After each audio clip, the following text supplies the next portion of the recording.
내겐 천사 같은 그녀 무라카미 하루키. 구토 1979. 1.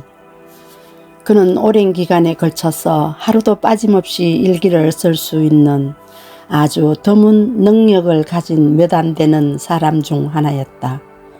그렇기 때문에 자기의 구토가 언제 시작해서 언제 끝났는지 정확한 날짜를 또렷이 인용할 수 있었다. 그의 구토는 1979년 6월 4일에 시작해서 같은 해 7월 15일에 끝이 났다. 그는 젊은 일러스트레이터로 언젠가 한번 나와 손잡고 어느 잡지에 일을 한 적이 있었다. 그는 나와 마찬가지로 오래된 레코드를 모으는 사람이고 그리고 친구의 애인이나 부인과 자는 것을 좋아했다. 나이는 확실히 나보다 2~3살 아래다. 그는 실제로 그때까지의 삶 속에서 몇 명의 친구, 애인이나 부인과 잤다. 친구 집에 놀러가서 그 친구가 가까운 가게에 맥주를 사러 가거나 샤워를 하고 있는 사이에 그 친구의 부인과 섹스를 끝마친 경우도 있었다.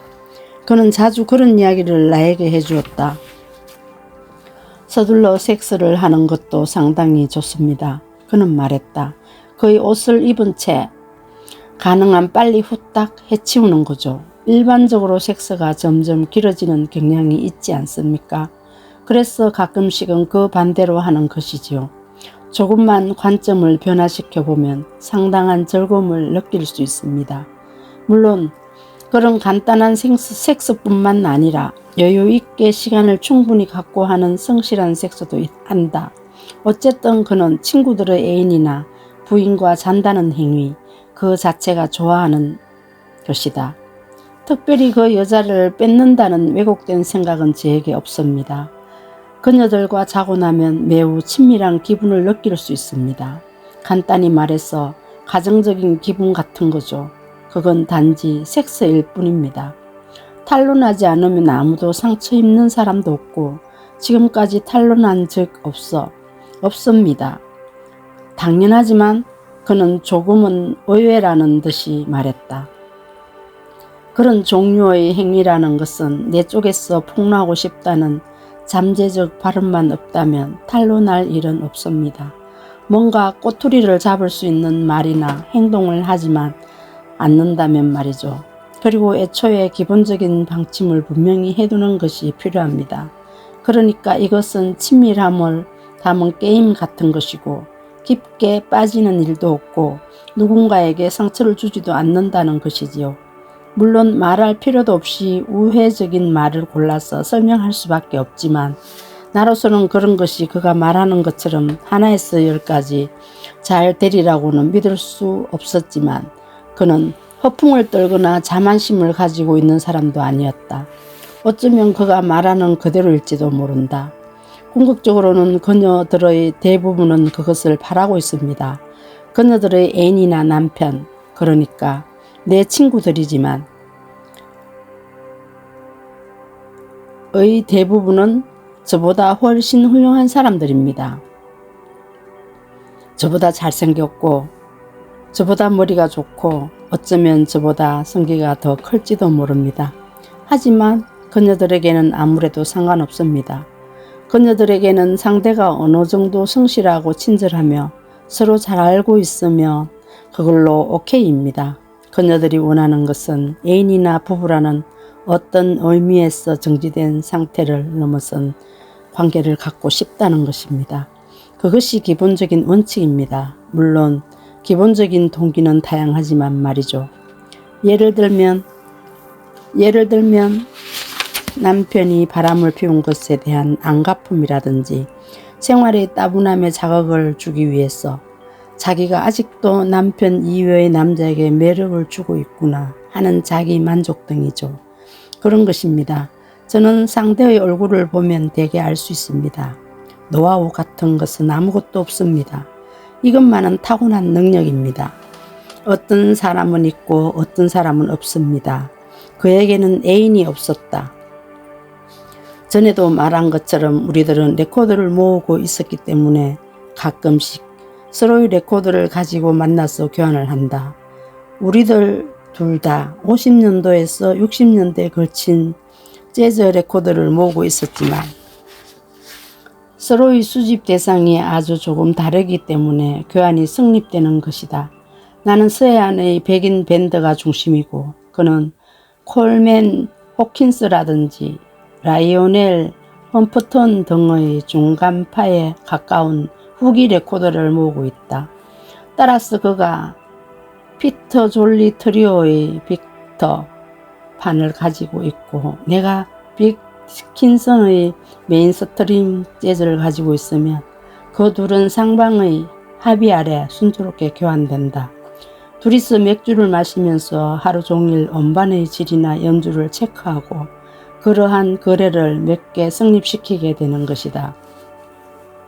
그가 나에게 그 구토에 대한 이야기를 해준 것은 레코드 교환이 끝난 뒤였다. 우리들은 그의 아파트에서 위스키를 마시면서 음악에 대해 이야기하고 술에 대한 이야기를 했다. 술에 대한 이야기는 술 취하는 이야기로 진전되었다.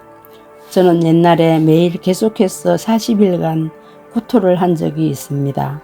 매일 하루도 그러지 않고 말입니다. 그렇다고 해서 술을 마시고 토한 것이 아닙니다. 몸의 상태가 나쁘지도 않았어요. 아무런 원인도 없이 토하는 거예요. 그것이 40일이나 계속되었어요. 40일씩이나 말이에요. 대단한 일입니다. 처음으로 그가 토한 것은 6월 4일이었는데 이 구토에 관해서는 그가 불평을 터뜨릴 이유가 별로 없었다. 전날 밤 그는 상당량의 위스키와 맥주를 윗속으로 흘려 넣었기 때문이다. 그리고 평소처럼 친구의 부인과 잤다.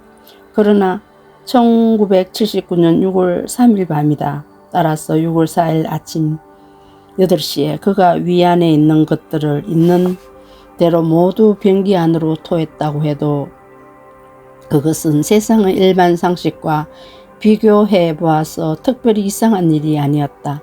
술을 마시고 토한 것은 대학을 졸업하고 처음 있는 일이기는 했지만 그렇다고 해서 그것이 부자연스러운 일이라고는 할 수 없다. 그는 손잡이를 내려서 그 불쾌한 구토물을 하수구로 흘려보내고 책상 앞에 앉아서 일을 시작했다. 몸의 상태는 나쁘지 않았다. 오히려 상쾌한 편에 속하는 하루였다. 일은 기분 좋게 진척되었고 점심때도 분명히 배도 고팠다. 점심 식사로 햄과 오이를 넣어 만든 샌드위치를 먹고 캔 맥주를 하나 마셨다. 그 30분 후에 두 번째로 토하고 싶은 기분이 들어서 다시 그는 샌드위치를 모두 변기에 토했다. 문드러진 햄과 빵이 물 위에 떠올랐다. 그래도 몸에는 불쾌감이 없었다. 기분이 나쁘지도 않았다. 단지 토할 뿐이었다. 목구멍에 무엇인가가 덩어리져 있는 듯한 기분이 들어 한번 실험해보기 위해 변기 위에 얼굴을 갖다 대면 위안에 있는 모든 것이 마치 마술사가 모자에서 비둘기나 토끼나 망국기를 끄집어내는 것처럼 줄줄이 나와버리는 것이다. 그뿐이었다. 구토라는 것은 대학 시절 때 술을 잔뜩 마시고 몇 번 경험해 본 적이 있습니다. 하지만 그때의 구토는 과거 대학 시절의 그런 것과는 전혀 다른 것이었습니다. 구토 특유의 위를 쥐어짜는 듯한 그 감촉조차 없습니다. 위가 아무런 감흥도 없이 음식물을 밀어 올릴 뿐입니다. 감정적인 것이 전혀 없습니다. 불쾌감도 없고 숨이 막힐 듯한 냄새도 없어요. 그래서 오히려 이상한 기분이 드는 거예요. 한 번도 아니고 두 번이나 그런 일이 생기니까요. 여하튼 저는 걱정이 되어서 당분간 술을 마시지 않기로 결심을 했습니다.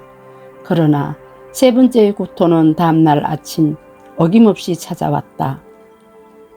그 위에서 전날 먹은 장어의 나머지와 아침에 먹은 마멀레이드를 바른 영국식 머핀이 거의 그대로 토해져 나왔다. 구토를 하고 나서 욕실에서 이를 닦고 있을 때 전화벨이 울리고 그가 전화를 받자 남자 목소리가 그의 이름을 대더니 전화가 찰칵 하고 끊어졌다. 그뿐이었다.